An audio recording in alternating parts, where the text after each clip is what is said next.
evening, everyone. Welcome to FGM eCast for your Thursday night. We're back with ANZCAR Cup, and tonight we're headed to Road America. Last week we had an unusual format, a twin 40-lap race, which saw Maloney take out 2 wins from 2 starts at Pocono. We head to another road circuit here. Let's see how we go at Road America. We had a great race here last night in the Xfinity cars with the Thunder Series. So looking forward to seeing how we get on with this one tonight. Let's not hold it up. Let's get straight into it. Indeed, we did. Carl, welcome. Carl with me tonight on FGM eCast. Welcome to everyone out there. A special cheerio to, I should let you do that, Carl, of course, being the more English of the two of us. A cheerio and a pip Peru out to Big Dave Douglas joining us from somewhere in the middle of bloody nowhere. He's not racing tonight, but he is on holidays and getting away. So hello to you, Dave. But more importantly, Carl with the hello, sir. How are you this evening? I'm jolly good, thank you, Stuart. Jolly good indeed. It's a bully day indeed here at Road America, where we are looking to go racing on a proper circuit for once. Oh, yes, most certainly, sir. It's a lovely day. I've got the gloves out, I've got the pipe, the hat, and the patches on the elbows. We're ready to go racing. It should be an interesting one here tonight. Road America, fantastic place. Can't be too English, of course, because it is NASCAR, and I will get thrown out of the series for being too English in this one. Yippee, ki-yay, and so forth. But Road America, we're looking good tonight. We have got some good road course specialists out there tonight. We're looking forward to a very good race indeed. Watch out for, if you caught last night with the Xfinity Series in Thunder, we've got Hobson, and we've got Dyson up at the front once again, so there is going to be a great battle there. Watch out for Wally as well. He had a mistake on his qualifying lap, so he's going to be starting out of position, but we know he's quick on the road circuits, so this is going to be a fun night indeed. And not to sell anyone else short, we had some fast drivers throughout the field, that can take this race out. It's by no means set in stone, so looking forward to this one. Yeah, absolutely. Man on screen last night, Ed Foster terribly hard on himself, saying that Axel Tramp and a whole heap of other things were getting in his way of being a little quicker, but he did finish a strong third last night, pretty much uninterrupted from start to finish in that position, so he could be one to put the pressure on. Josh Carroll-Walden was quick as well, just coming unstuck with the track temperatures and those sorts of things. So we're running out of time here. We've got about 30 seconds to go. Carl, do you want to run us through the current standings -1 round at the moment? Yeah, absolutely. So Josh Micklemore in at the lead. He's 44 points ahead of Neil Pearson in second place. Jason Martin in third, 49 points off the lead. 58 points off the lead, and fourth is Danny G. Fifth place, Michael Skurlock. He is 74 points down on the leader. Sixth is Hamish Gallagher, 77 points off the lead. Edward Foster is in seventh, 99 points off the lead. Matty Raymond, eighth, 119 points down. Andrew Dyson in 9th, he's 143 down, and Luke Trahair in 10th, 156 off the lead. The next driver from him in 11th place is Barry Neal, 7 points behind in joint 11th with Ruben Phelps and himself. So those guys are quite close to the chase, of course, which will be coming up in a few races' time. And we'll quickly get into the grid here. We've got Andrew Dyson and Brenton Hobson on pole position, with Michael Skurlock and Riley Curtis off the second row of the grid. That actually looks a little bit wrong based on the cars that are fronted up on the grid there, but that's actually because they're just not on track yet. Then followed by Foster and Worley, we've got Gallagher, Trahair, Micklemore and Martin, with Joshua Carroll-Walden and Barry Neal. We flip over the page here. It is Matty Raymond and Scott Griffiths, followed by Lachlan Urquio and Stephen Williams. Happy birthday, Lockie, for the other day. Ruben Phelps, we've got Adam Roselle off the next row, followed by Norman Clark and Aidan Schultz. Raymond Yeager and Paul Jackson off 11, with Phil Otto and Nigel Patton off row 12. So we skip over again. It is Parry Anastakis and Danny G off row 13, with Greg Spence and Justin Witcher off row 14. And I believe Riley Curtis and Raymond Yeager are going to start this one from pit lane. Yeah, so I did see that Riley Curtis was looking to start this one from pit lane, so he decided to actually take that one. I think he qualified a little bit further than he expected, so he's going to start from pit lane just to avoid any first lap incidents, try and keep it clean and out of trouble. Yeah, absolutely. And Dave, just jumping into the chat there, saying that he's looking forward to seeing Lukey have a strong run here tonight. He's, of course, talking about Luke Trahair. He's had a tough couple of weeks. He was the runner-up in the Truck Series earlier in the year, and certainly one of the most improved drivers here. Has had a rough couple of weeks. There's been a fair few drivers, in fact, in that vein, and I tell you, it works pretty quick on the circuit as well, so if he gets his head around these things, I reckon he'll be quick. Is Michael Skurlock as well, who didn't run last night. He's up the front. He's got Foster and Worley behind him. They battle pretty hard at Pocono as well, so certainly we've got a lot of quick cars up the front here, and this is going to be a fascinating battle. We've got 30 laps here tonight. Lap time expectation, race run time, I should say, for this is going to be around about an hour, and there will definitely be a pit stop. Of course, we've got no caution periods in this like we normally would do when we're running on an oval track, so we'll be able to bring you some replays and do some other things, Carl, which makes our night a little bit nicer as we get through the run. Yeah, makes it go a little bit quicker, makes things go a little bit faster sometimes without those cautions, but we've seen a few races this season on the ovals where it has gone green flag to flag as well, and always nice to see. But the road racing, of course, is a very different animal. Quite warm out there as well. Track temperature is 42 degrees Celsius out at in Wisconsin near Elkhart Lake for Road America, so those tyres are going to start screaming out for pain on about probably about the second or third lap as those rears start to heat up a little bit. Of course, you do get a lot of rear tyre temperature in these Cup cars because their tyres do spin up a little bit. Of course, no fancy electronic aids in these cars to help reduce tyre spin. Nothing to help you like ABS. It's just pure driving experience.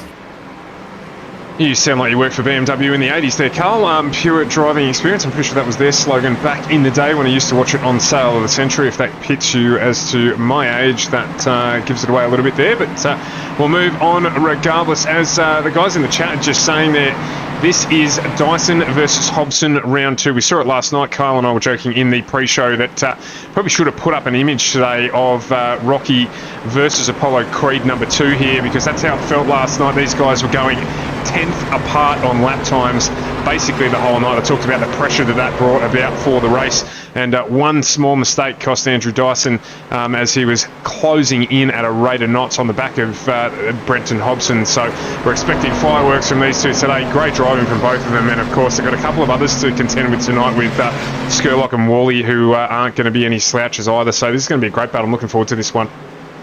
Yeah, really excited for this one. One to watch out for as well as Hamish Gallagher, just a little bit further back in 7th. We saw he had some really good long run pace later in the stint.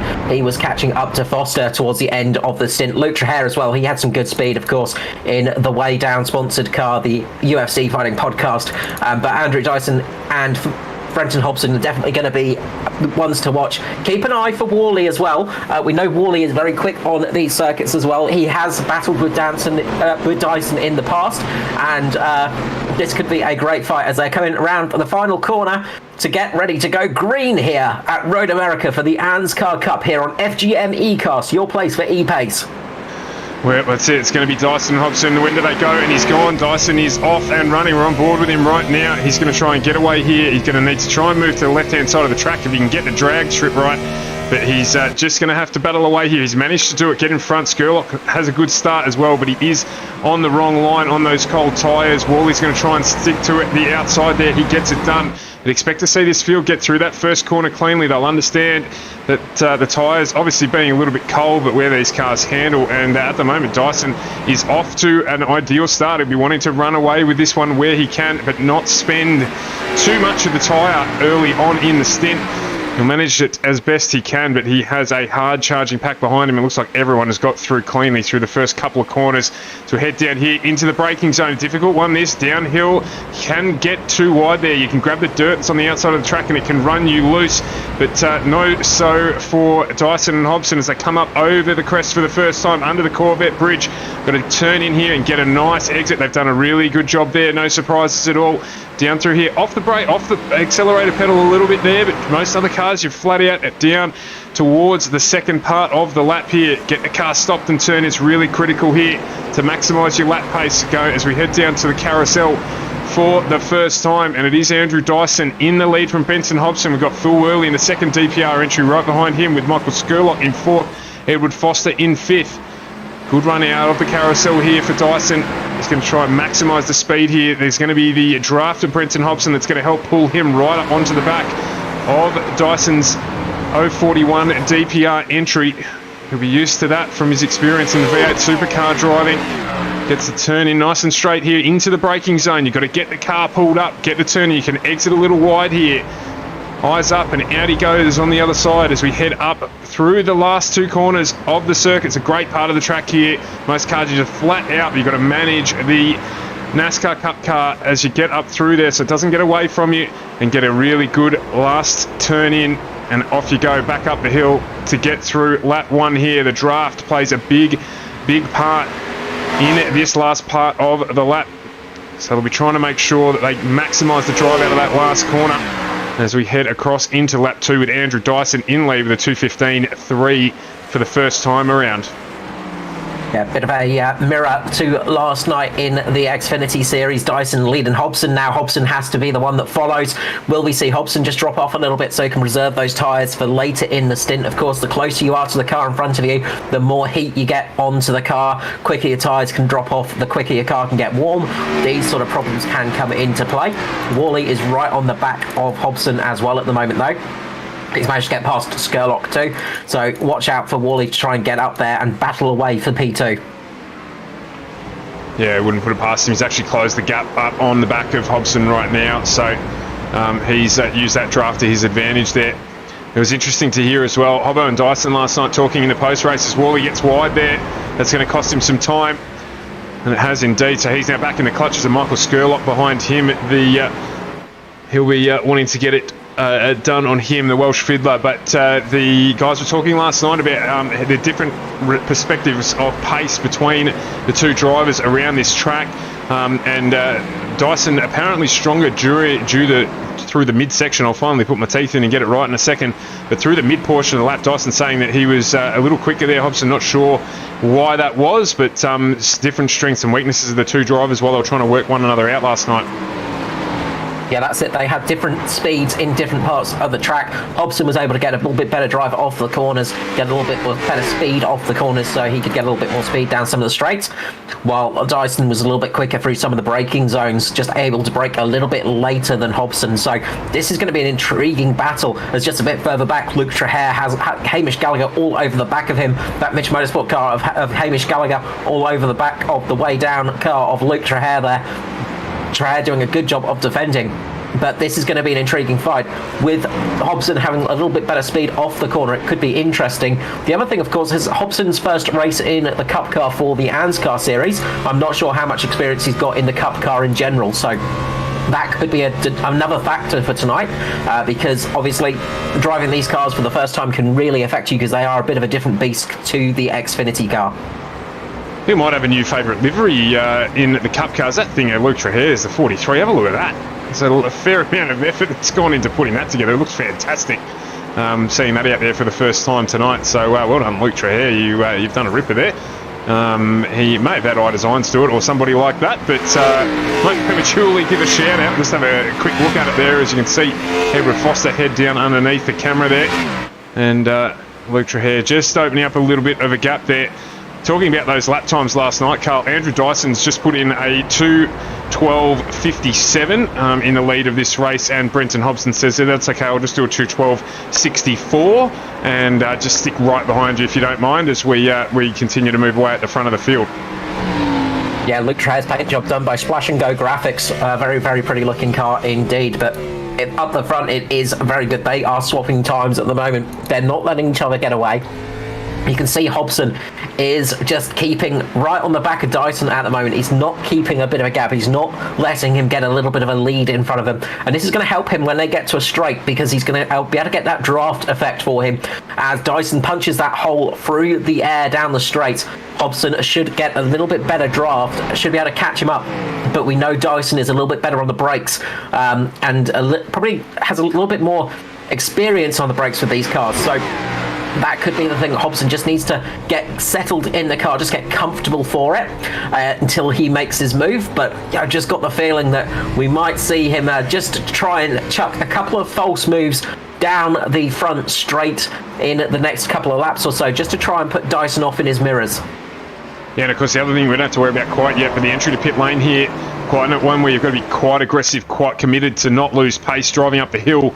But of course, before you know it, those cones appear and you've got to jump on the anchors, get the car pulled up before you head into a very, very long pit lane. So they'll be aware of that as well, but there's a potential opportunity for drivers to make a mistake too. So they'll be wanting to get enough of a gap so that they've maybe might be able to roll out of a little bit on the way into pit lane, just to avoid any accidental pit lane speed penalty. Yeah, that's it, and it's an important thing to do. Just looking a little bit further back, I was just keeping an eye on Riley Curtis. He started from the pit lane. He's managed to get up ahead of Danny G. He's up there in 20th position now, Riley Curtis. So doing a good job of making positions. He was very fast in qualifying. Decided to start from pit lane just to try and avoid any early cautions, any incidents, I'd say. Meanwhile, Edward Foster has dropped back from Luke Traherne and Hamish Gallagher. He's had a bit of a mistake, so he's dropped back a few positions. He's had a big off into the first corner, and he's lost a fair few positions, but he's going to try and get the back here down the inside. He catches Luke Traherne there, just makes contact with the front of Luke. Oh, it almost makes contact with Jason Gallagher there. Yeah, Jason Martin, they're just getting lucky. Foster, an uncharacteristic mistake from him. No doubt he'll be on the radio saying, sorry Lukey, it was an accident, and they will press on. So Luke Traherne there just loses a couple of places. Jason Martin's pulled out in front of him. He's now back in the pack, and he's going to have to fight his way past Jason, a very, very experienced campaigner in the ANZCAR Series Mitch Motorsport boy. So the Mitch Motorsport guys yesterday just having a joke around saying that they're not so good at turning left and right, only generally any good turning one direction. So but doing a good showing for themselves so far here. Jason Martin sitting pretty comfortably in 7th, up 3 places from his qualifying position. Yeah, good run so far. I think the quote was they can count to 4 with corners, but other than that, they get stuck. So, yeah, they do struggle a little bit on the road courses. Jason Martin is the first to tell you that as well. He'll let you know that he is not confident on these road courses, and he never has been, but he has improved just leaps and bounds over the years.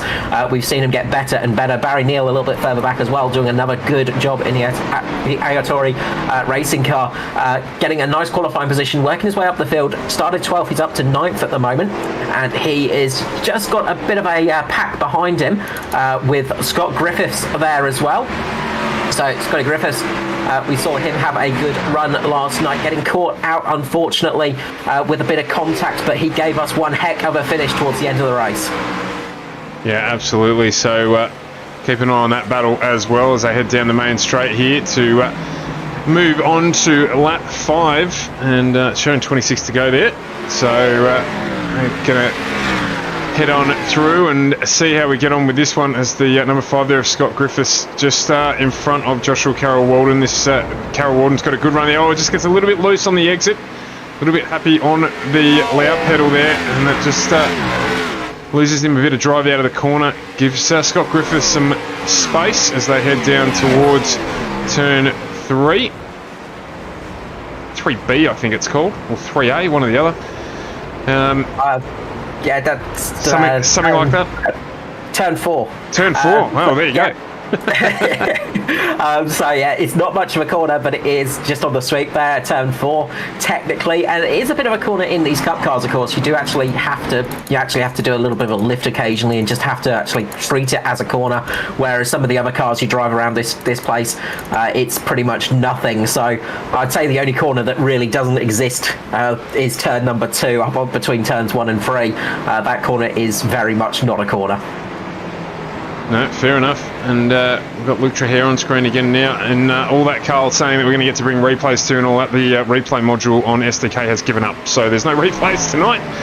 So it's just going to have to be the best of us catching it. And speaking of catching it, let's have a look up the front here. The gap's just widened ever so slightly now, out to half a second. Lap times wise, they are almost identical still. So over the last couple of laps, just building 5/100ths or so here and there, and it's enabled a gap there for Andrew Dyson at the front. We'll just jump back to Ruben Phelps at the moment. He's got Lachlan Oquia all over the back of him. Lachlan goes down the inside of Canada corner, locks it up there, goes off into the wall, and you can see there that we've also the Stephen Williams 55 of Stevie Dubs there. Yeah, down in the dirt. They're playing in the gravel trap, and yeah, building some sandcastles rather than sticking it on the black stuff. And Ruben Phelps, very striking livery there. I didn't even recognise that as a Crank Esports car of Ruben Phelps with the inverted colour scheme. Looks fantastic. Yeah, new livery for Crank tonight. So I noticed that just now, and himself and Aiden Schultz running that scheme at the moment. Aiden Schultz has dropped back a little bit. He was running up a bit higher on earlier on, but he's had a bit of a mistake as well, unfortunately, and that's dropped him back a few positions. Looks a little bit Timkins bearings. Yeah, it's very nice. It's very striking. I like the orange really pops. Yeah, yeah, always a fan. Nice new liveries today. Sucker for an orange car. Must be the McLaren in me, but absolutely a sucker for anything with orange on it. So anyway, moving right along. Got Ed Foster here. He's managed to pull away from Hamish Gallagher, and not quite yet has caught back up to Michael Skurlock. Skurlock doing a good job. He's currently sitting in 4th position, just down 1 place. Running the Welsh livery, or Welsh-inspired livery there, so had plenty of time to do that while Wales got booted out of the European Championship. So he is running that 350 very well in 4th position at the moment, just down 1 spot at the moment from qualifying in 3rd. And then we have Philip Worley, who is closing on this lead pack. So we'll stick our eyes on this one for a minute and just keep up with what's going on here at the front. Yeah, keeping an eye on the front at the moment. That battle is very close at the moment. All 3 of those guys are setting fast laps with each other. They're basically swapping fastest lap of the last lap, not fastest lap of the race, as these tyres are starting to drop off a little bit, obviously. But they are all going for it. As you can see, Wally all over the back of Hobson right now. So Hobbo having to do a lot of defence work right now, as Wally's going to get a good draft up the straight here. So this could be his opportunity to make a late braking move into turn number 1. Yeah, so we'll keep an eye on it here. He's not quite close enough. The draft was good, but not good enough for him to be able to do that just yet. Well, he's going to probably, and I would too, just stick the cheeky eye out and have a look. Just make a little question raise into his head. We'll just jump back to Luke Trahere. He's making a move on Jason Martin right now. He has managed to get that straight line speed working for him. Coming up the hill, getting past Jason with a little bit of ease, getting a good run off the corner. And just a little bit behind, you can see Scott Griffiths and Barry Neal as well having a fight. Scott Griffiths down the inside of Neal there. Are they going to make it in? There's a little bit of contact between the two, just a slight little bit of rub. That's going to give JCW the run on those two. Of course, rubbing is racing in NASCAR, in stock car. That's absolutely fine when you give each other a little kiss like that. That's what racing's all about. Yeah, absolutely. Good driving skill from both of them there. Just cost him a little bit. You just see in the background there, Matty Ray, Mr. Chain, just grabbing that curve. The tyre's not quite liking that, and just dropping off a little bit there. Trahere here was pulled away from Martin as well. So we've had the move for 2nd place, as Worley has made the move down into turn 5. Late braking for Worley. He managed to push Hobson a little bit wide there, made Hobson go wide into turn 5 and made that move up into P2. Yeah, good position made there. It's going to be difficult for Hobbo to get back there. He's going to have to work hard, but we've still got plenty of time to go here. 24 laps indeed. So we'll, I'm sure, see another couple of moves done, particularly as we get through pit stops and get up into the quick laps again. Jump back here to Scott Griffiths, who's under pressure from JCW again.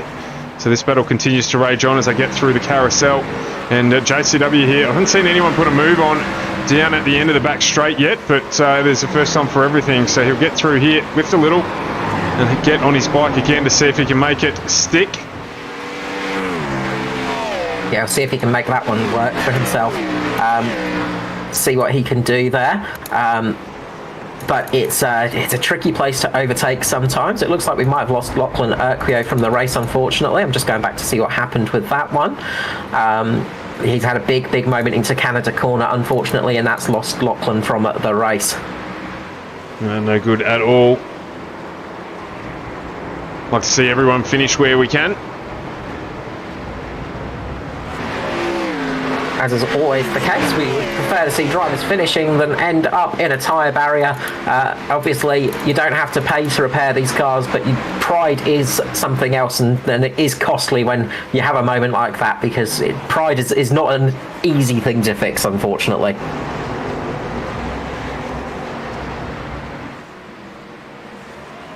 So it looks like here, Brent. Sorry, Riley Curtis having a stellar run as well. He's just got past Ruben Phelps too, so he's up into 15th position at the moment. He's got Parry Anastakis to chase down next. We saw Anastakis had some good speed last night in the Xfinity cars. He's just behind Josh Micklemore at the moment. Those two are basically taking back that fight. As you see, Ruben Phelps trying to get a little bit of a run on Curtis here as they come down to the carousel. Wait, no, I'm in the wrong section, aren't I? I'm in the wrong section. You are indeed, yeah. Turn number 5, sorry. Yeah, so as it comes down towards turn number 5, Riley It'll Curtis is braking a lock little up bit later. Manages to make it.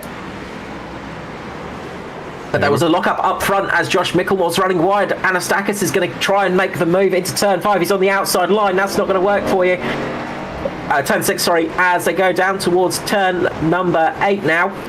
So he's got the inside line here, but can't quite make it work. This corner's really quite tight. You can't effectively get two cars through there with ease. So doing a good job of just keeping close to Micklemore right here, and just keeping on his back at the moment, because you've got a relatively fast section coming up with the kettle bottom and the kink. So if you can get the draft working there, he can get nice and close and then possibly make a move up into turn number 1 a little bit later in the lap. But he just has to keep close to Micklemore. Easier said than done as you're going through these corners on slightly older tyres.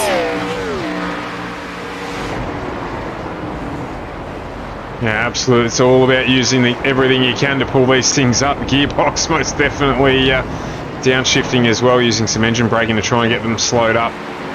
Micklemore's doing a good job here just to try and recover from that, with Parry Anastakis right behind him. Anastakis will be looking to do something again up the crest here, get a good run out of this final corner if he can. And looks like he had a little slide there, so a little bit of lost momentum, but he's close enough that he might be able to get the job done here. He'll follow Micklemore all over the track. A little bit further up, Matty Raymond's going to make the move on Scott Griffiths right now into turn number 1. He's got a great run up the hill. He's going to take that inside line on Griffiths, try and push him a little bit wide. Gets a little bit of a slide out the corner. That's going to give Griffiths the advantage coming out the corner. Matty Ray can't quite make the move happen this time round, but he's shown his intention to Griffiths in front of him. Absolutely, get another good run on here. He might be able to get him down the inside into turn 4. So we'll see. Just loses out a little bit there. So Griffiths perhaps just getting a better run out of 3. Just see there, Raymond's just using that wide line to open the corner up a little bit. That'll work in his favour. Both of them trying to catch Joshua Carroll Walden in the 35. So this gap now has sort of levelled out a little bit between them. Up at the front, there is a second between Dyson, Worley and Hobson now as well. So that gap has widened a little bit. Gallagher's on the approach onto the back of Edward Foster as well. So there's a few other battles around the track that we are keeping an eye on.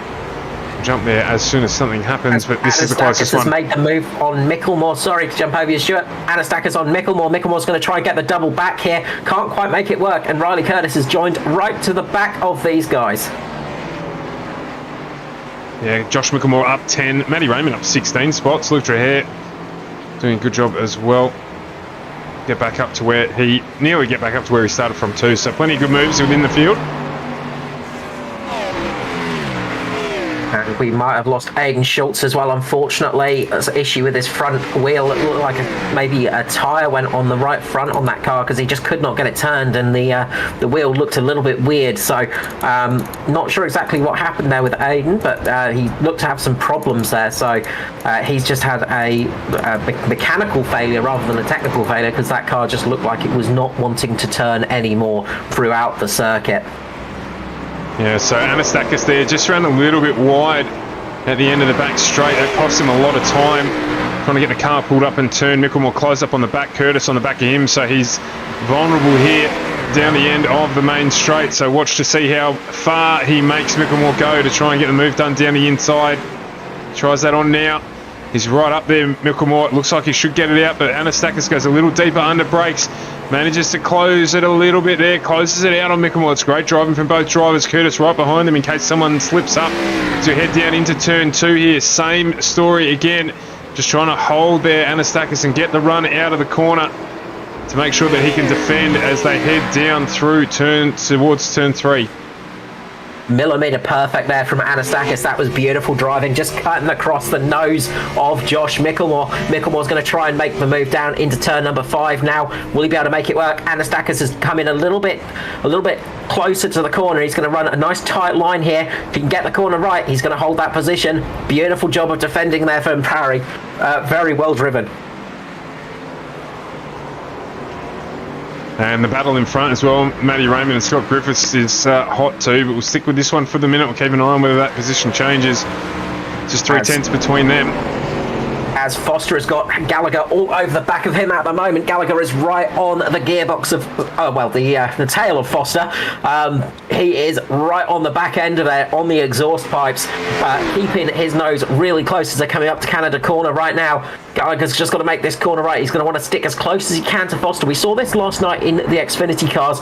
Foster was a little bit slower in the latter stages of the stint, able to give some good times early, but struggled a little bit later on, while Gallagher was a little bit faster in the latter stages of the stint. We're seeing a very similar thing here tonight as well. Gallagher just coming a little bit tighter there just to make Foster defend. So hopefully Gallagher's hoping he'll get a better drive off the corner now. So making Foster take the slightly tighter line so Gallagher can take the wider line, get a better corner off so he can get the draft.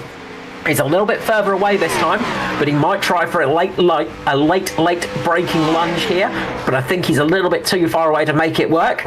But he's going to close right up to the back of Foster, keep close there, and try and make it work into probably turn number 5, I'd say.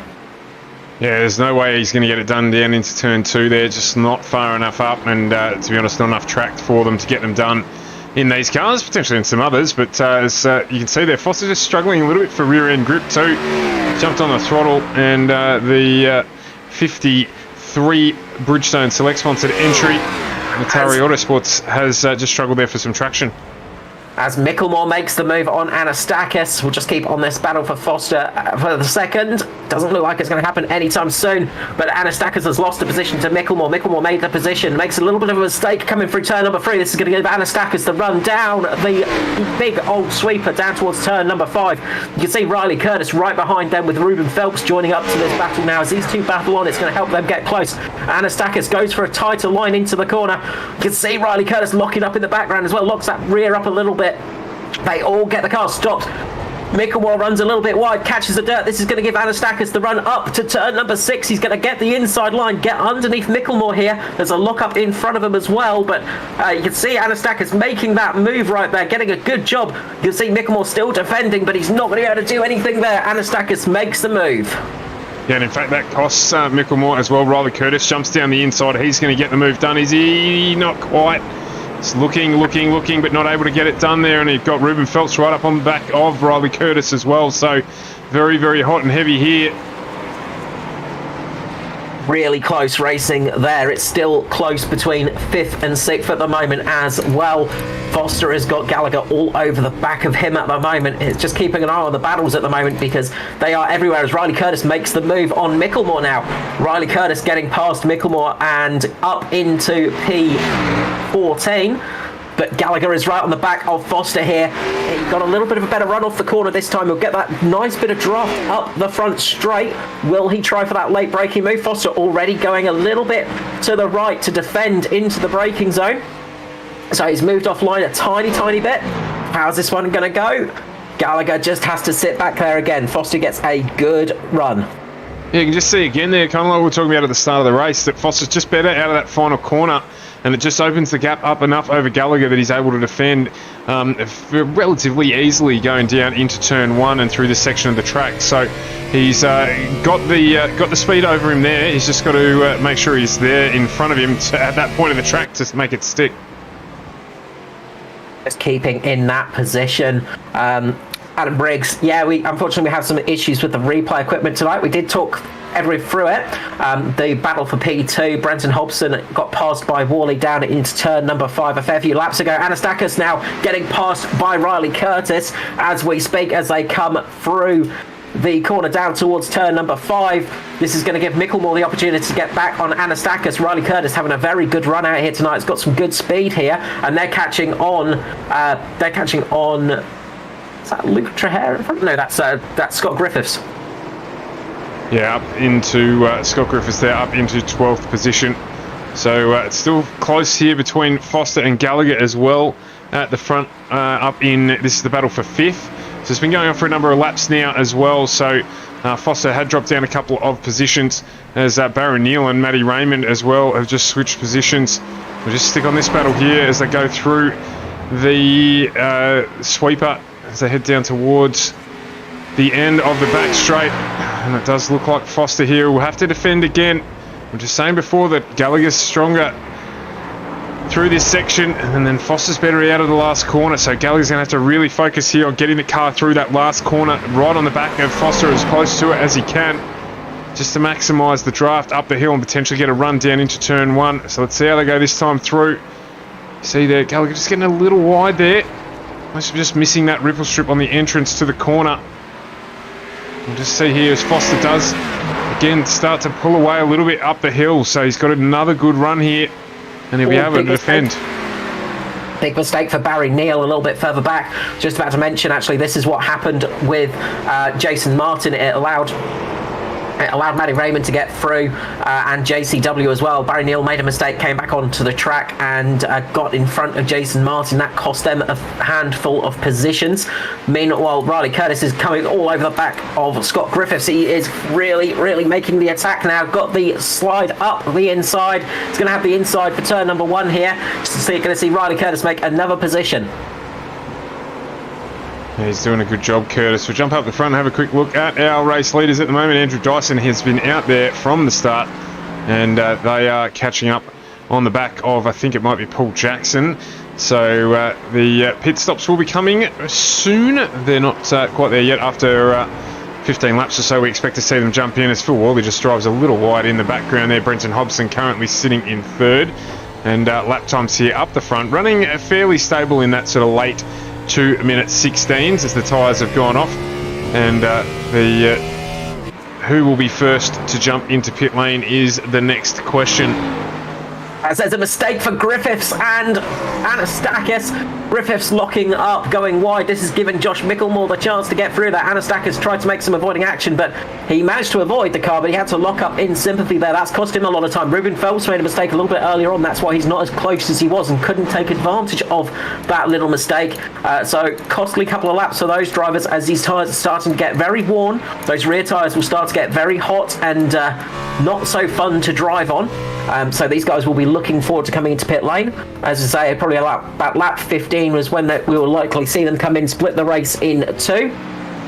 Just to make the race a little bit easier, but we might see somebody try to come in for the early stop just to try for a little bit of the undercut, see if they can make it work. The problem with that, of course, is your tyres are going to be much worse towards the end of the race. Absolutely, as Barry Neal comes under pressure here from Jason Martin, just trying to make sure that he can get the car stopped and turn in. Martin there runs too deep, runs way too deep, and that's going to cost him a little bit of time.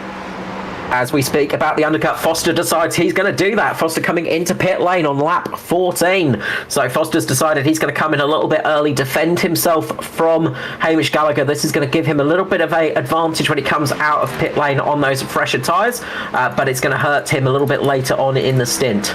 JCW also taking the same path as his teammate Josh Micklemore jumping in. So we're talking earlier about the aggression that you need on the entry to pit lane here as you head up the hill. You haven't driven this track before.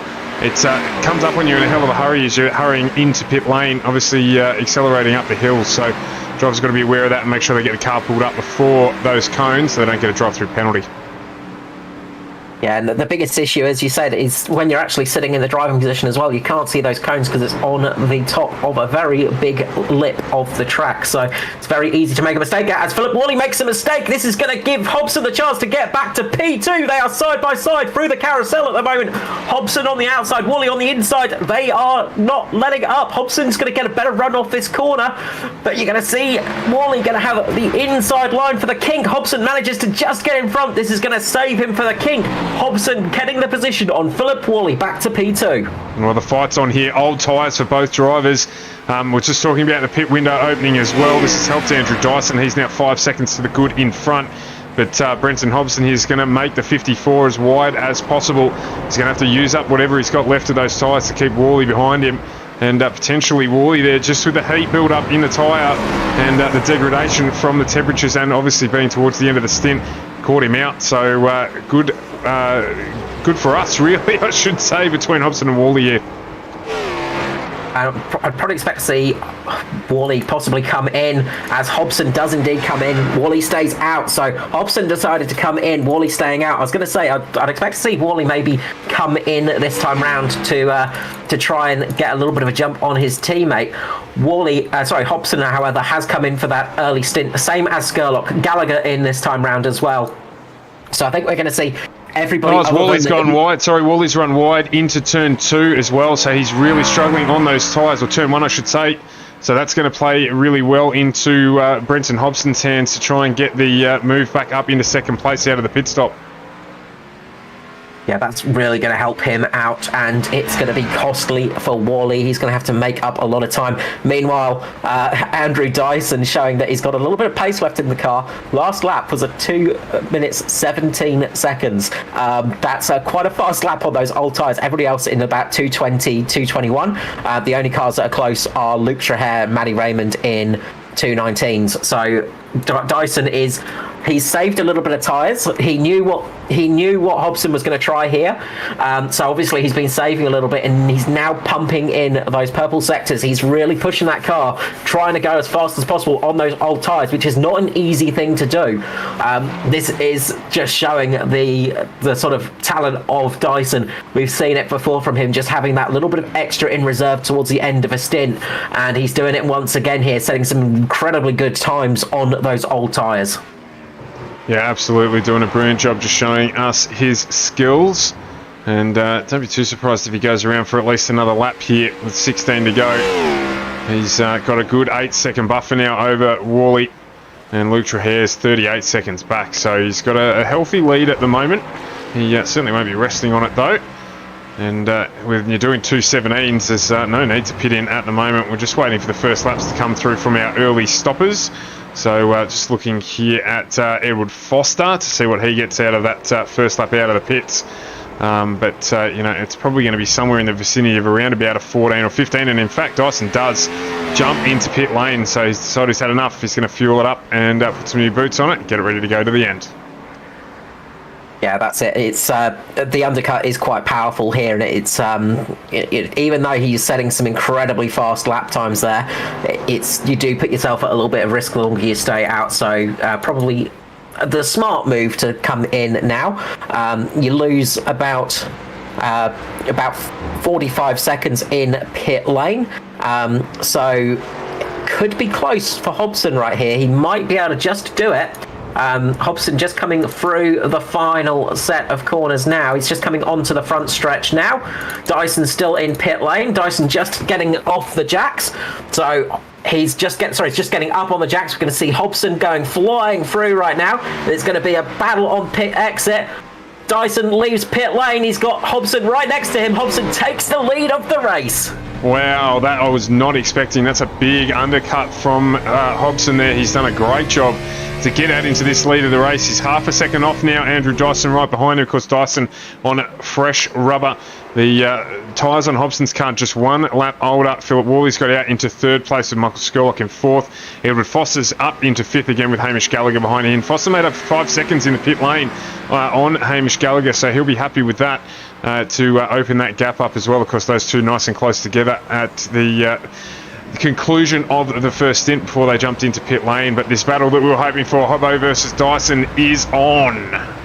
Give you an idea of the difference of pace, Foster set a 2:13 that last time round. So yeah, you can see where that 5 seconds came from for Brenton Hobson with those fresh tyres. That has really helped him out. Of course, Dyson has to warm those tyres up a little bit. Hobson's going to have nice, warm, sticky tyres for this first bit of the lap. Hobson will have to heat them up a little bit. He's going to be on the cooler tyres for the first half of the lap, but then his car's going to start coming alive. Now Hobson has to defend again. Instead of defending from Worley, this time it is from Andrew Dyson, the leader. What a similar sight this is, though. Hobson in front of Dyson. We saw it last night, but could it go a different way tonight with Hobson having a very fast charging Dyson on fresher tyres behind him? Yeah, absolutely. He's got to get the rubber down this lap, does Brenton Hobson, just to open that gap up, because the next lap from Dyson will be a flyer for fastest lap at the moment for Brenton Hobson is a 12.64. Oh wow, Dyson closes right up there and just sticks the nose in. Would have he was never going to get that to stick, but certainly would have given Hobson something to look at. As Hobson there just needs to make sure that this lap's the best that he gets out of the tyres, because they're going to start going off from here. Dyson's best opportunity on the tyres is this next lap, and he's got the draft, so look out for this next one to be an absolute belter. Yeah, Hobson, as I said, Hobson's got the good exit speed. Dyson has got the good entry speed to the corner. Dyson is much later on the brakes, and I think he was just telling Hobson, look at how late I can brake into this corner, mate. Look at this. As he just comes right up next to Hobson again. You can see him closing again in the braking zone. They get very close. Dyson running a little bit on the dirt there on the exit of turn number 1. Manages to make the corner nice and easy. I think we're going to see Dyson try and make the move down towards turn number 5 here. He's going to try for the better runners. Oh, Hobson gets a little bit of oversteer. This is going to help Dyson out. Coming down the straight, coming down the marine sweep now as they go underneath the tunnel. You're going to see Dyson try and make the move into turn 5. He's going to brake very late. You can see Hobson having to just move over. He can't defend the inside line. Dyson's going to make the late move. Is he going to make it stick? Yes, he is. They're going to get a drag up to turn number 6, but Dyson's going to have the inside line here. Hobson's going to have to yield. And Dyson is going to make the move for P1. Doesn't necessarily have to yield, but he makes the choice to. So, just going to say, Dyson, Hobson last time around, fastest lap of the race, 2:12.46. This one from Dyson will be quicker as he makes the move back up into the lead, but Hobbo won't let him go. There's no question about it. So it will continue to be on here. They're just coming up on the back of Paul Jackson, who just moves to the outside of the carousel. Great driving, Paul. Thank you for your awareness. Allows this battle to rage on in front here as Dyson's just open up a handy half a second here. That's going to help him out, dramatically relieving the pressure a little bit. They were talking last night about how much they had to spend the tyres just to keep things at bay, and they weren't sure how much that would last as they got towards the back end of the race. So Hobbo just needs to hold on here. He knows that this lap for Dyson will be the fastest on that set of tyres. Got to get to that stage where they both plateau a little bit and then just see what he can do. Yeah, that's it. It's going to be tricky, but I think Dyson was holding a little bit back in reserve for such an occasion. He had that pace towards the end of the stint as well. He was just playing a little bit with his food with Hobson, and obviously when you're chasing a car, as I said before at the start of the broadcast, you tend to get a little bit hotter and it tends to be a little bit trickier on the old tyres.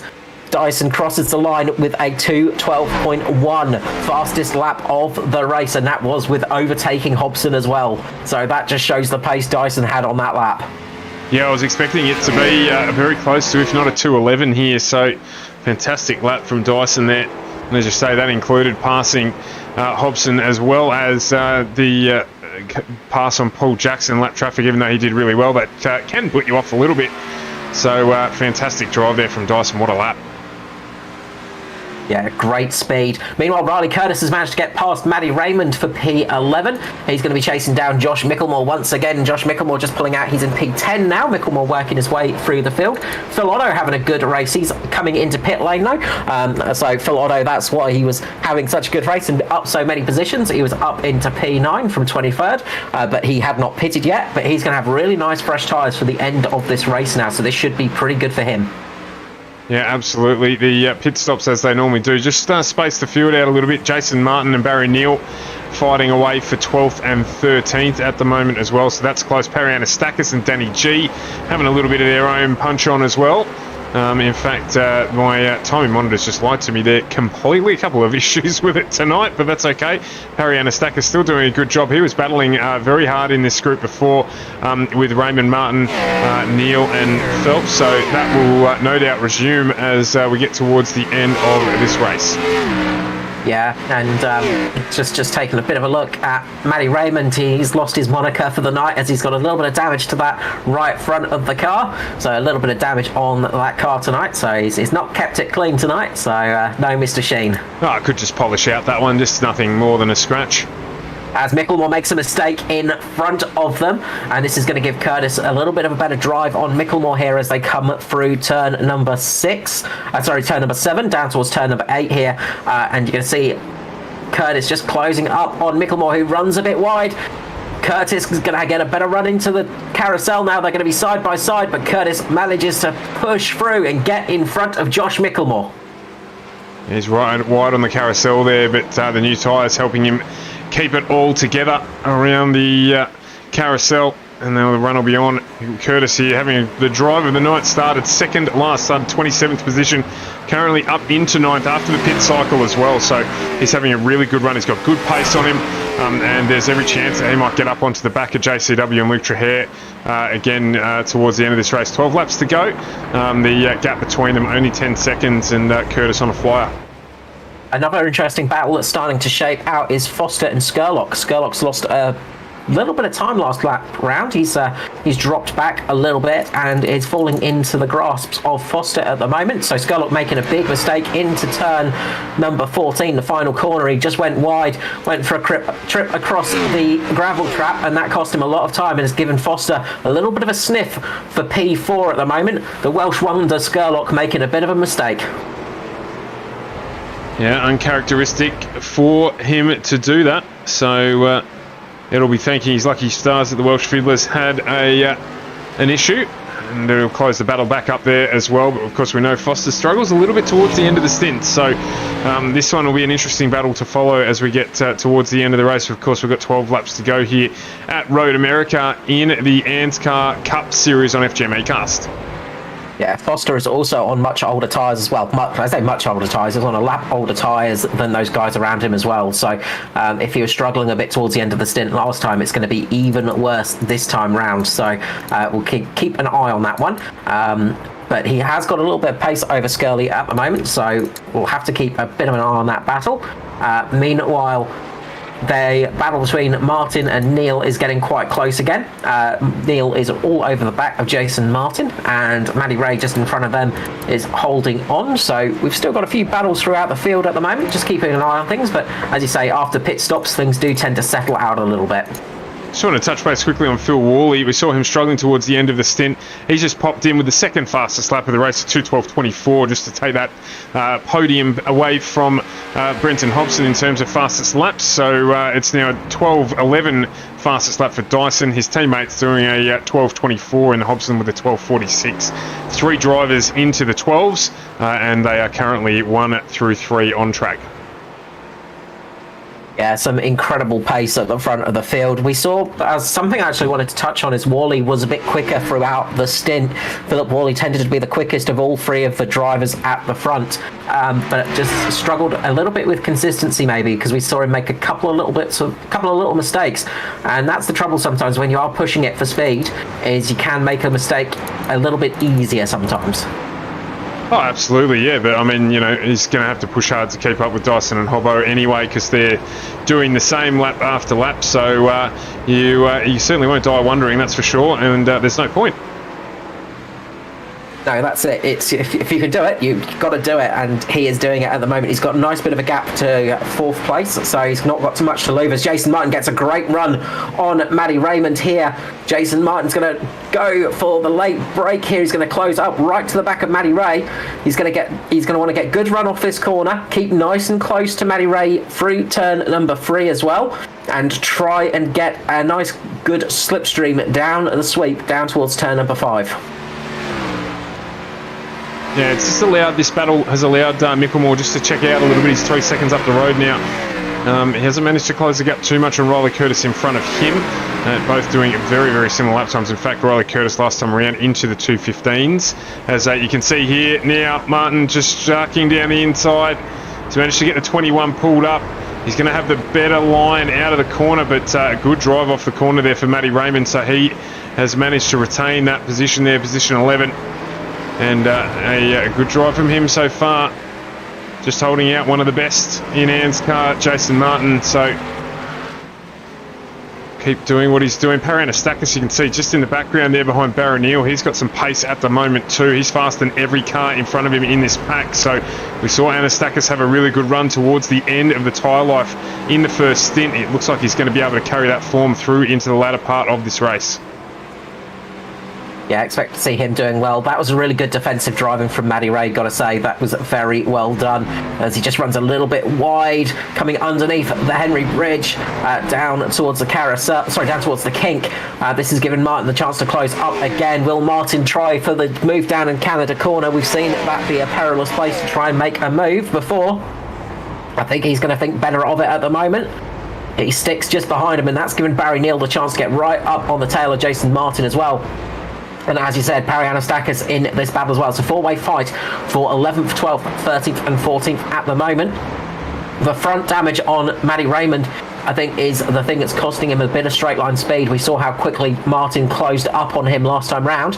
So I think we might see a similar thing here, and we're going to see two other cars getting very close as well, as they get a good slipstream up the front straight here.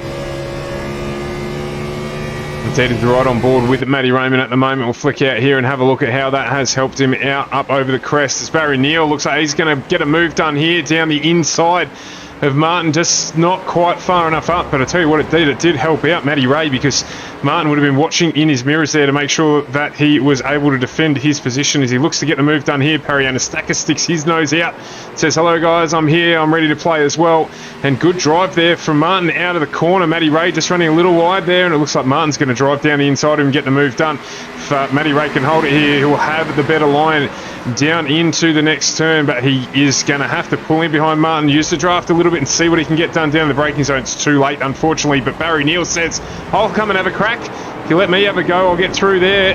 Plenty of room from these guys in good racing as well. Perry Anastakis gets the benefit out of everyone now. He's right on the back of Neal and gets the job done under the bridge, up over the crest there, managing to get it done into the braking zone. Great driving, Perry Anastakis. Yeah, now it's Anastakis' turn to try and fight Raymond, and we've seen Barry Neal's not afraid to have a go as well. That straight line speed is just really the thing that's costing Matty Ray at the moment, unfortunately.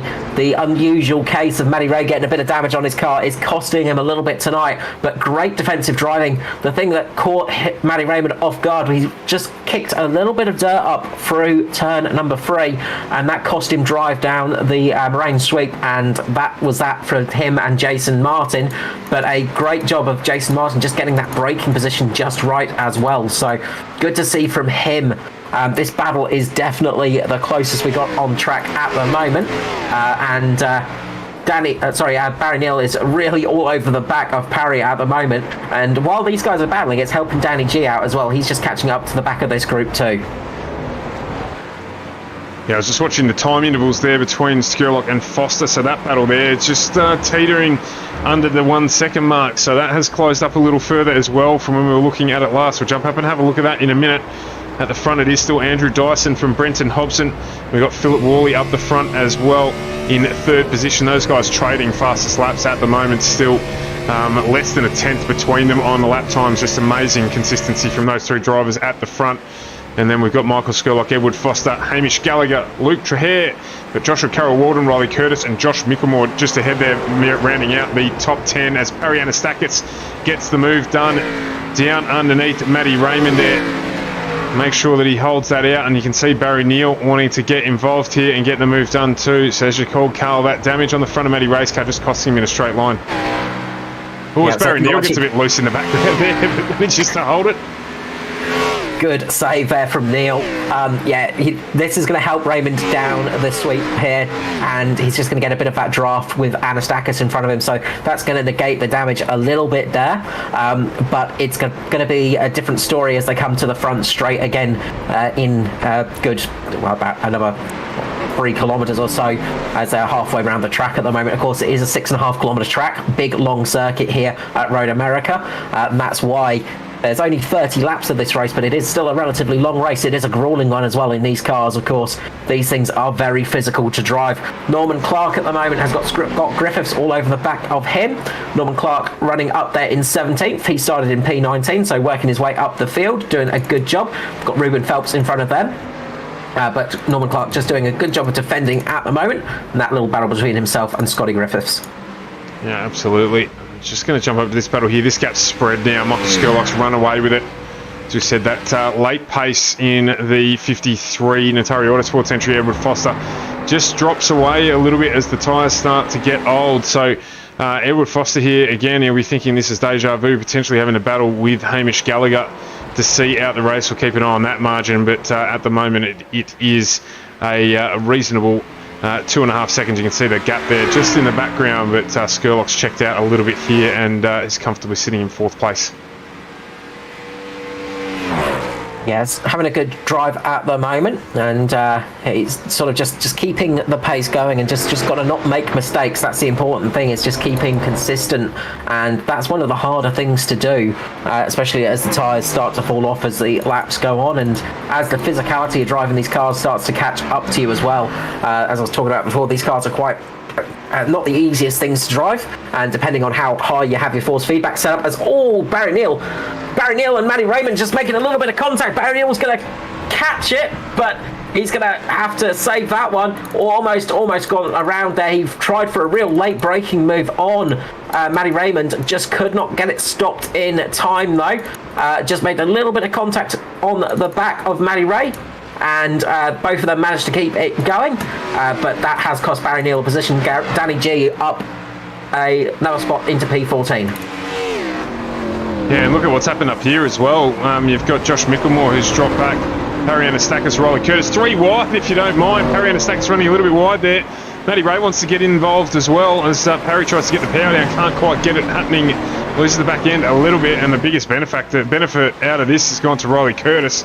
So Curtis, Micklemore, Raymond, Perry Anastakis, all driving very, very close together here in a pack again. This is just freshly created, so let's keep an eye on this one.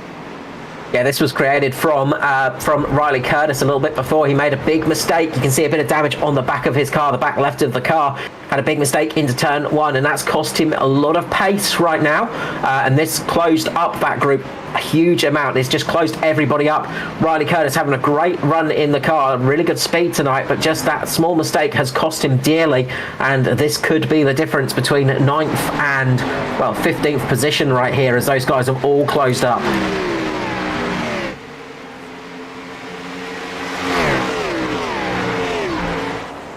So Riley Curtis in the lead of this pack at the moment. Josh Micklemore behind, and Josh Micklemore just behind him with Matty Raymond and Perry Anastakis. This has helped Jason Martin out. Jason Martin has jumped from P11 up into P9 now, so he's managed to get a few positions from this incident and given a nice bit of clean breathing room, but Riley Curtis is going to have to do a lot to battle off this very hungry pack. Meanwhile, Foster is starting to drop back into the clutches of Hamish Gallagher. Speaking of Mitch Motorsport drivers, Hamish Gallagher is catching up to Foster, and we've seen this through previous stints. Foster seems to just struggle towards the end of the stint.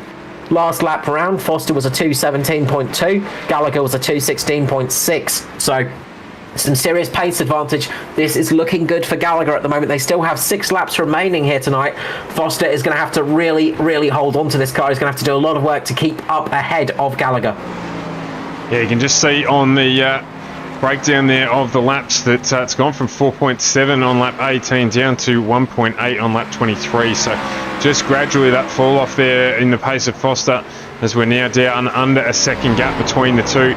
You can see it's just through the windy section of the track, that a more technical section of the track is probably a better way of expressing it, that that's where he struggles a little bit just to get the power down, maybe even just to get the car stopped as they come down here.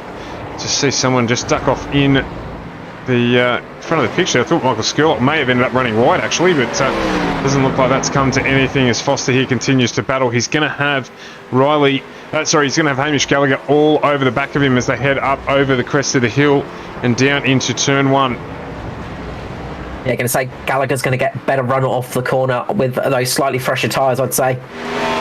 And this could be the problem for Foster. We've seen he's been good on the exit of corners. Seems to be struggling mid-corner pace. Yeah, absolutely. That's just where that falls away for him. So, again, he's managed to just open that gap up a little bit on the drive up the hill. So, and across the start-finish line into turn 1. And we see we get back through past this section of the track that Curtis will close up into the braking zone into turn 3 or 4, and then that'll be where he'll then have to defend Foster and think about it right down through the carousel, and that'll be where he's going to have to earn his bickies. Yeah, Yeah, he's going to have to play this one and just work out where Foster is the weakest. I'd say Carousel is going to be the point where Gallagher's going to want to make the move here, and that's going to be his best chance because it seems to be cornering where Foster's struggling a little bit, just on the mid corner rather than the exit of the corner. They are closing up a little bit to Skurlock in front of them as well, so Skurlock just struggling a little bit too. So this battle is hard not to watch. Meanwhile, Anastakis is making a move on Maddie Raymond a little bit further back. Anastakis makes the move, gets past Maddie Ray there. So Anastakis back on the charge. Josh Micklemore has a big tank slapper as he follows Riley Curtis a little bit further down the field. We do have to apologise, as we said before, we're having some technical issues with replays at the moment. We'll try and keep everything on the screens as we go. But the battles are happening as Foster and Gallagher get very close on the exit of the corner of the corner there, and you can see Gallagher using the carousel to perfect advantage. What we were saying before, where it's going to probably happen is the carousel. Gallagher got right up to the back of Foster. Canada corner is going to be his next opportunity. Foster's going to keep the car in the middle here. Gallagher's going to have to keep behind Foster. Canada corner is not an easy place to pass. Both of them are going to get in the braking zone. Gallagher's going to be very close to Foster at the moment.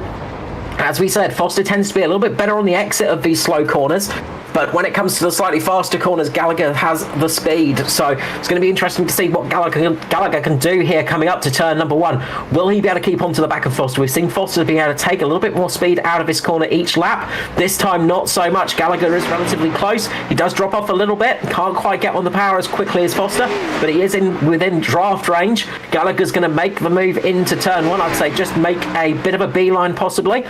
Foster's already starting to look at covering off the line. He just drifts over a little bit to the left-hand side, drops it back to the right for the corner, keeps Gallagher behind him for another lap. So Foster's really good off of those slow corners, but struggling in those faster corners. Yeah, absolutely. So you can just see the tyre wear there, just affecting him that little bit more in the 53. So he's going to be working it really hard here to try and keep Gallagher behind him. He's going to position the car in the middle of the track, particularly to try and block down into this braking zone. But Hamish Gallagher here has got a really good run on. Foster down to the inside, defending. Gallagher will get the benefit of the width of the track there and the turn in, so he should get a better run out of the corner. Watching for the switchback. Foster's aware to it. He's tried to cover it off. Gallagher's down to the inside as they head up over the crest to go under the bridge. And it is Gallagher down the inside. He's just got it pulled up. There's a little bit of a contact there, but the guy's really good racing. Can Foster hold it down here? He does try to hold it on the switchback. He's got it done. This will give Gallagher the priority line down into the next corner before we head to the carousel. Who's going to get it? Gallagher's holding him out. Just makes his way through. Foster will close back. Try and do the switchback. Has he got the grip in the 53 Natari Autosports car to stick with Gallagher in the 13 Mitch Motorsport entry? He's got to try and stay with him if he's going to get anything done back through Foster's strongest section of the track, which is out of the last corner up the main straight. He's lost a little bit of margin there, and Gallagher's just trying to get some breather in. The draft will play a bit of a factor here as Gallagher just stretches the legs on the 13. He's opened that gap up, which is where he is strongest. Foster will get the car pulled up here. Then he's going to be close enough here. I think Gallagher might drive away with it just with a better tyre life on the latter parts of this race for the Mitch Motorsport number 13 entry.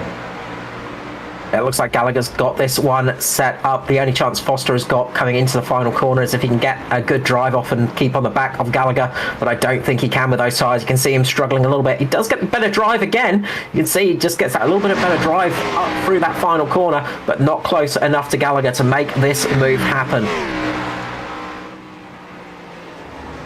Meanwhile, JCW is starting to close a little bit on Luke Traher for P7. Jason Martin's in a little bit of no man's land. Riley Curtis has got Josh Micklemore all over the back of him. Matty Ray now has Danny G to battle with Barry Neal there. Anastakis has made a mistake somewhere as well, and he's dropped down to 16th position. So Anastakis has dropped back a few positions, unfortunately, but he's on the back of Ruben Phelps. So there is still a fair few battles going on throughout the circuit. We've got 4 laps remaining in this race. Hobson was the fastest car last time around, so the guys at the front still basically setting the same pace each lap. They're still setting very similar paces, just a couple of attempts between them. The gap is barely moving out the front. That is impressive work out there. Yeah, once again, just really consistent driving amongst the front 3. Oh, as Gallagher makes a mistake up into turn number 6. This is going to give Foster the outside line into turn number 7. Will Foster be able to make Gallagher pay for that mistake as they come down towards turn number 8? Again, Foster's going to try for the inside line. He's going to break late here. The battle is back on, but Gallagher gets the corner. He locks up. He's going to go wide, and Foster's going to get that position back on Gallagher. Yeah, that won't be all she wrote, though, even with that gap opening up there with Foster and Gallagher. Gallagher is much faster at the moment. So last lap around, he was a second quicker than Foster, so that's not over at all. The gap here, 1.2 seconds after that little lock up and run wide. So watch here for Gallagher to close that back up and then have to do all the hard work again to make his way past Foster in the 53 Natari Autosports entry. It's been full contact sport between Foster and Gallagher today. Those two have been banging panels with each other for the last 2 laps. Consecutive laps of just banging panels with each other. You can see those cars both getting scratched up from that, but nothing untoward from it. They're not turning each other. That's the main thing. Just giving each other some tough love out there. Gallagher is right on the back of Foster again. It's not taking him long to get back up underneath Foster's rear spoiler, and you can see how close he is this time on Foster coming up to the straight. Gallagher right underneath the gurney flap of Foster. He is really pushing it, but Foster again getting that better drive off the straight line. He seems to have a little bit better straight line speed than Gallagher. Gallagher just a little bit better through the corners. It seems to be the same every lap. Gallagher might try for a late break, can't quite make it work this time. It's going to get very close to Foster once more, but this is some great battling on the track at the moment. Yeah, you could just see there the 53 just struggling with a lot of understeer as they head down into the braking zone. So Gallagher there definitely not struggling to that effect in the 13 Mitch Motorsport entry. He's able to just get that car pointed in a lot better, and that's where Foster's really losing out on the pace. You saw him close right back up here as Foster now down the inside. It's going to go down to a battle of braking again. Foster on the preferred line here. He'll want to hold it there as much as he can to defend up into the up over the crest and under the bridge. As the switchback was on, a little bit of loose out of the back there for both drivers. But Foster just down the inside as Gallagher there just throws it down the outside and does get it done. He wants to keep that line if he can. Foster's going to have to go the long way around, and Gallagher's just got too much grip, but they do switch back again.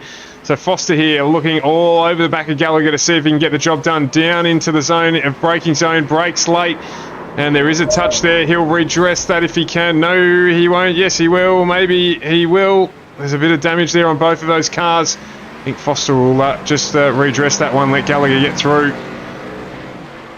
Good battle from both of them. Good battle. Unfortunately, that was going to happen at some stage with those two drivers so close to each other, lap after lap. They're constantly side by side banging doors with each other. Eventually, it is going to get to a point where you're going to make a bit more contact than you're going to want to actually have happen. A little bit further back, Jason Martin made a bit of a mistake down into turn number 3. He's fallen back behind Riley Curtis right now, and he has his teammate of Josh Micklemore all over the back of him. Luke Traher has managed to pull a little bit of a gap from JCW, so he's quite safe there down in 7th position at the moment. Let's just jump back on with this battle here because it's still nice and close, albeit Foster there you can just still see struggling for grip. So Gallagher's checking out now. He's 1 second up the road. Obviously, fair driving there from Foster to redress after the mistake, and we love that after a good battle as well. These two battled hard for a number of laps, so keep an eye on any changes there if there are any. I'll tell you what else is going on. Ruben Phelps, Parry Anastakis battling away as we've got 2 laps to go, about 1.5 laps to go now with Andrew Dyson halfway through this lap. You can see there the new livery of the Crank Esports entry, just a little bit busted up, but it's been a good drive from Ruben Phelps. I'm sure he's had plenty of fun out there. Same with Parry Anastakis, who at one stage was running in 8th position.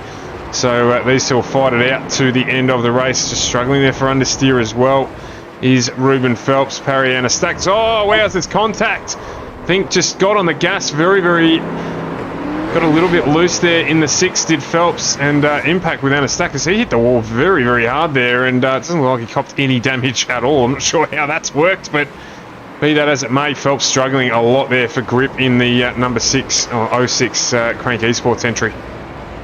Yeah, big damage to the front of those cars. That's a shame to see. Ruben Phelps getting on the throttle a little bit too quick and just caught off with that one. This is giving Scott Griffiths and Norman Clark the chance to get up towards the back of them. Scott Griffiths finally getting past Norman Clark. That battle has been going on for a number of laps, but Scott Griffiths is right on the back of Perry Anastakis at the moment, so that could well be a change of position in the very near future. As Andrew Dyson crosses the start-finish line to get the final lap of this race underway, it has been a masterclass from the 041 entry, the DPR Simracing.com sponsored entry, and he put a new set of boots on it halfway through the lap and has not looked back. Hobbo did a fantastic job to get the switch done in the pit stops, but Andrew Dyson, they just put a special set of tyres on that car and it has ripped away at the front. Dyson's last lap was a 2:15.9. Hobson and Worley a 2:17. That just shows that Dyson's still got some pace in there at the moment. Like his last stop, he's just showing he's still got some pace in there. He is ready for the attack if it comes, and he is all go tonight. After losing out last night, I think he's going to be happy to take this win. Yeah, most definitely a solid drive from him tonight. So well deserved. He brings a lot of that experience across from V8 Supercar racing into the circuit racing element of the ANZCAR Cup Series, and pretty sure, I may be wrong, but that he has won just about every single circuit race we have held this season. I have to double check and back on that. I might be one of his teammates might have taken out a race win as well, but either way, definitely puts on a masterclass every time we go circuit racing in the ANZCAR Cup Series, and tonight is absolutely no exception. Just to show it, a 1.5 second gap last time around between himself and that in second place. He's on slightly fresher tyres, but that is a hell of a gap given the quality of the drivers behind him in Brenton Hobson and Phil Worley. That's it. DPR have taken out victories at every road course this season. Neil Pearson, of course, taking out the win at the Daytona road course a little bit earlier in the year. But yeah, fantastic season for those guys. We know that they're quick on the road courses, but Dyson showing that he's got speed on the ovals as well. But coming here tonight, he had to show Hobson who was boss. Hobbo in his first cup race, though, comes P2, a brilliant debut for him. Absolutely, a great job there from Brenton Hobson in his debut to come across the line in second place, and Philip Worley, a cracking race from him as well. Plenty of pace out of the 2:33 Simracing.com entry, and he has had a ripper and brought that home in third. Got a battle between Anastakis and Clark at the moment as Clark makes the move and just tries to make a move on Griffiths as well. Battles back on between Griffiths and Norman Clark as they lock up. They make a bit of contact. That's going to help Clark get in the corner. He might be able to make the position here on Griffiths. He's going to get up in front of Griffiths. Here is a lap to go. They get very close again. A little bit of a shove. This is going to give Anastakis the chance to get up past Griffiths there. The battles are not over on the track as they stand. There's still some fighting going on for sure. This has helped Ruben Phelps out a lot. Scott Griffiths, unfortunately, the unfortunate driver in that little group. I've just jumped up here, Riley Curtis and Jason Martin. They're sparring for positions 9 and 10. So Curtis here having to defend very, very heavily here against Jason Martin as they head down towards the final section of the track. You just see he's got everything there right on the limit, Riley Curtis, as the car just squirms under brakes. He keeps it under control, gets good drive out of that corner here. Martin's going to have to try and put a move on into the final corner, or there's going to be a drag race up over the crest of the hill. Curtis, they're getting a little bit wide, getting a little bit bumpy. That's not going to upset the balance of the car as the 21 of Jason Martin here looks to get better drive out of it. There's going to be a drag race on here to the start-finish line. Martin's going to use a little bit of the draft. He's going to have to pull out now if he's going to get the job done. So head up over the crest of the hill. He's not going to be able to get there. Riley Curtis is going to hold on, and he's going to take out 9th and 10th position will go to Jason Martin. Great driving from then.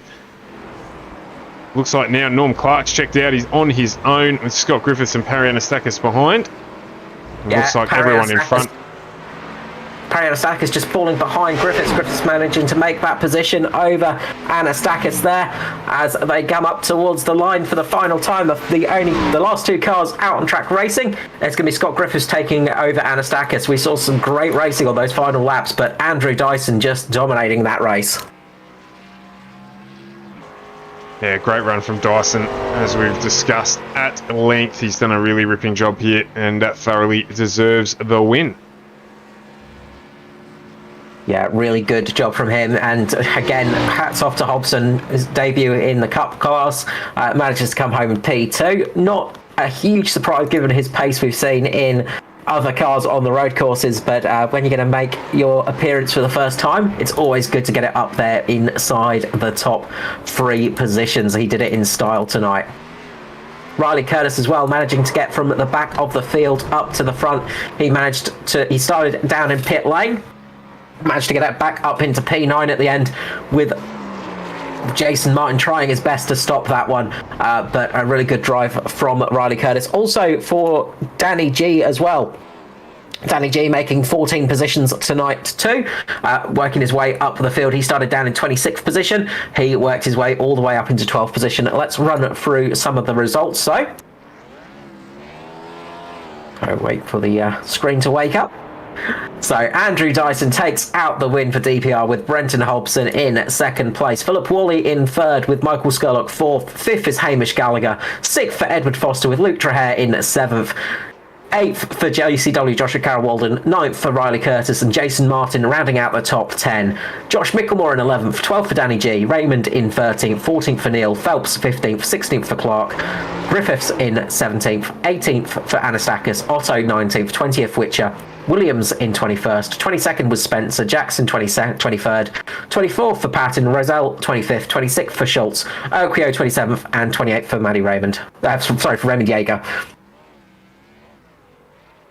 The burnout spectacle continues. That engine there just not wanting to give up, but he's parked it in P1, as you would expect, and Andrew Dyson will join us shortly in the booth, as will Brenton Hobson and Philip Worley. We'll drag them in a moment. Yeah, bring them up from that great race there. And again, some great racing throughout the field. This is what we love to see on the road courses. It's not an easy thing to do, but we saw some fantastic driving out there tonight. As we are joined by our podium here, Philip Worley, Brenton Hobson and Andrew Dyson. And guys, a cracking race, replicating what we saw last night. Phil, we'll start with you. Just matching lap times, ducking down casually into the 12s as well. A 10th off Dyso at the front, mate. A good drive. Yeah, thanks, bud. It wasn't too bad. Honestly, I was just playing rear gunner tonight to Dyso. No one was touching him. Yeah, we certainly saw that out of the pit stops there. He found a special set of tyres and just put on a masterclass in that second stint. But taking nothing away from your lap times, mate, and the consistency that you showed as well. Just a little mistake there at the end of that tyre set, just catching you out, and that was just enough to drop you off the back.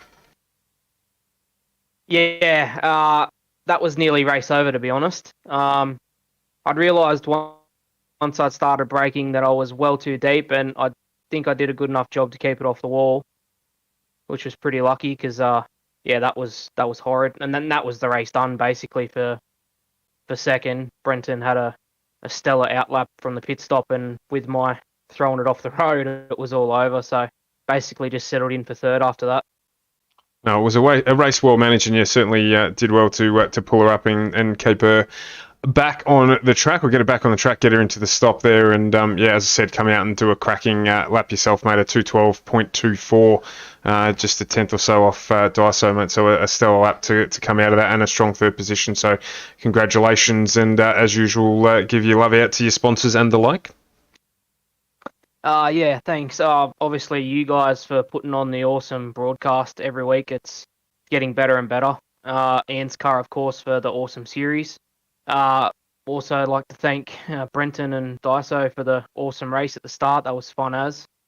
And obviously, all our sponsors, Simrigs.com, Southwell Listen Hoist, BetSmart Racing Services, Ben Max Mechanical, NP Designs, and yeah, that's it.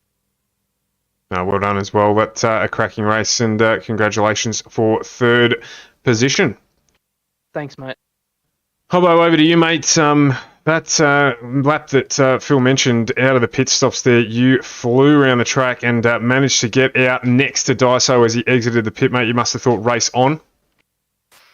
I didn't really think race on because I knew what was going to happen next, but I was sort of surprised. Like, I was lucky that I got around the outside of Phil because it sort of let me dictate the strategy against him and pit then that lap and get the undercut at least, or pit at the same time as him, so he wouldn't be able to undercut me in the stop. So it was never really a race with Daiso, and I didn't expect to even get anywhere near him, to be honest, out of the pits. And I was surprised by that. So I don't know if it was a good outlap or not, but I was desperately trying to not overdrive in that second stint. I learnt my lesson in the first one about that. So I think by the end of the race, I had a bit of a grasp on what I was doing, but these two dudes are on a whole other level with lap speed. I had no idea what they were doing. They had like rockets in their shoes or something, because across one lap they were super quick, and I was surprised that Phil could go as hard as he could for so long, because I was really mainly watching him, and I was watching the way that he was driving, and it was pretty aggressive, and I had no idea how he could do it and keep the tyres under him. So great drive to those two boys. Feel like I'm in a bit of a DPR sandwich tonight, actually. Yeah, absolutely, mate. Cheese in the sandwich tonight, but that's not a bad place to be with the company that you're keeping. So a strong run from you, because, of course, not a lot of people realise first run in the ANZCAR Cup Series as well. Yeah, my first run in here tonight, and it feels, what it feels like to me is a lot like Coda was in the Xfinity cars a while back there a few weeks ago. I was not bad, had decent pace, but Daiso just had another level on me all night, which was the same again here tonight. So I've going to have to hit the books and figure out what to do, and maybe next time we hit a road course for a bit closer. But it was great to mix with them and get some racing on. Around the outside of the carousel was one of the scariest moments of my life, and I'm thankful to Phil for giving me the room there and not sending me, because that could have happened very easily. So it was exciting, and a lot like last night, I was just driving as fast as you could and trying not to hurt the car as much as you could. So it was a good challenge, and again, I really enjoyed it. No, you certainly did a stellar job, mate, as well, with fastest lap time there of a 12:46. So in that vicinity too, Brenton, fantastic run again tonight. Second place here on your debut. Just the usual, mate, love to sponsors and the like. Yeah, shout out to the team, SSR, and to the sponsors on the cars, JK Signs, DGD Customs, Smith & Sons, DM Cinematography, the Speedway Shop, and all the swag of the rest of them. Big shout out to them. To ANZCAR as well for putting on a good series. I enjoyed it tonight. I do plan at some point to make the switch across here, probably after the Thunder Series, and run more regularly. So I met my goal tonight. I didn't want any incidents, so that helps me out later on when I'm ready to come over here and try and race a bit more. But thanks to them for putting on a good series, and to you guys as well for the broadcast. Appreciate it. No, absolutely, Hobbo, and give your socials a shout out, mate. Yeah, Facebook, Instagram, Twitter at Hobbo88, and YouTube and Twitch as well. So yeah, go check me out in all those places if you want. Yeah, pretty active there and puts up some good content too, so jump over and give that a like. Thank you for jumping in and keeping us excited tonight, Hobbo. We appreciate it, mate. And that switches over then to the man, the mountain, Andrew Dyson. What a drive, mate. Carl and I were just, sort of speculating that it was going to be pretty close out of pit lane, but you just decided to crack a second gap on the lap that you took the lead. So not only did you get past Hobbo, but you had to make your way past Paul Jackson as well through the carousel, mate, and just still managed to ease out a second into the lead. Yeah, I think Paul was pretty kind to me tonight, and so was a few of the other guys. But that was a cracking race there. I didn't expect Hobbo to come out so close, and it sounds like he didn't expect it either, but it ended up being a bit of a tricky little race there. When I came out and he was in front of me, I thought, what am I going to do here? I thought, I'll play it cool and should be right. And then we arrived down at Canada Corner for the first time, and I got on the brake, and I realised he'd braked way earlier than me, because luckily, funnily enough, these cars don't have brake lights, so that was kind of handy. And I went into full emergency, and I was about to run through him like a steam train. Luckily, I got away with that. And then I was really worried I might have, killed the tyres a little bit there. But I mean, one lap around here's a long way, and it really kills the tyres. So that's probably what made it look like, I was going a heap faster. But in that first stint there, it was all really close. We were really close on pace together. So probably didn't look as close as it really should have been with that one extra lap that Brenton had. But yeah, still a super close race and really a lot of fun nonetheless. Yeah, sort of the same story as last night. We were having a laugh, a good laugh, a polite laugh about yourself, Hobbo and Phil, all putting in laps that were within a tenth of one another, just lap after lap after lap again. So really it was about, from our perspective, just getting the most out of that 2-lap window that you get where the tyres are crisp and seeing how you can manage the race from there. But then you decided to just drop in a 2:15 at the end of the race, mate, just to show that you still had it. Oh yeah, I mean, because I kind of got that gap on Hobbo there. From that point on, once it was like out to 3 seconds or so, I thought, okay, now I need to kind of look after it. Kind of like what Hobbo was doing with Worley. So we were kind of all playing the same game with one another, except for Worley. The poor guy was trying to go flat out, so he's ruined. Yeah, once I got that gap, I was able to cruise along, and that's why I had that little pace up my sleeve at the end close to the end of the race there. Well, it certainly continues the DPR domination of circuit racing in the ANZCAR Cup Series. A fantastic drive from you, and obviously just give a run through again to those who support you. Yeah, sure. Thanks a lot to you guys, Stuart and Carl, for putting on the broadcast.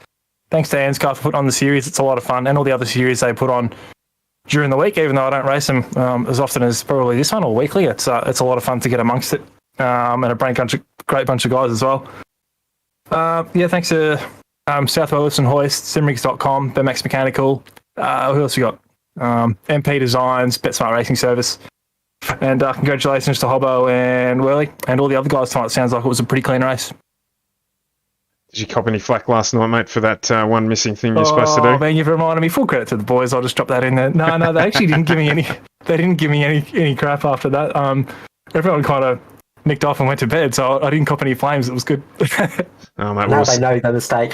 I've spat it out now. We've helped you and saved you at the same time, mate. So we'll put you in the fire and pull you out. So good luck after the race. But no, thanks, man. Our full grid here did a stellar job tonight. Some fantastic driving. As you said, a lot of the guys very aware of what was going on at the front. So certainly didn't mean to cast a shadow on Paul Jackson or anything like that. He did a great job moving over to the side there and let you guys through. It is Andrew Dyson, Brenton Hobson and Philip Worley, your podium this evening at Road America for the ANZCAR Cup Series. Carl, what a race. Yeah, again, some fantastic racing. We saw some fantastic side-by-side action again towards the end of that one, like we saw last night in the Thunder Series, but a little bit more of it tonight, I'd say. We saw a couple of people taking on the challenge of driving too wide around Road America, which is a very hard thing to do. Yeah, absolutely not for the faint-hearted in these cars whatsoever. So that does get us towards the end of the stream tonight. It's the end of our week as well, Carl. We were talking before. It's looking forward to getting to the end of this week. It's been a long one, particularly with these long circuit races as well, but it's been very, very enjoyable. We're back on Monday evening with the ANZCAR Truck Series, where we're heading to Indianapolis for a 75-lap race there. So looking forward to that one before we get into the, I say the first round. It isn't the first round, but it is the first round proper of the Oz Pro Am Sim Series, where we're heading to Watkins Glen for the first of the GT3 races there. Looking forward to that. Back Wednesday with the Thunder Series and back Thursday here again with the ANZCAR Cup Series. So whatever you're doing over the weekend, do enjoy yourselves and look after yourselves. Carl, thank you for keeping me company over the long week, and we will certainly see you back next Monday. Well, indeed. As always, thank you all for joining us. It's always a pleasure to have you watching, and thank you very much for coming out tonight. And from FGM eCast, your E-Place for Pace, that's us done for a week. We will catch you next week here live, 7:45 Monday night. Don't miss out. We will see you then.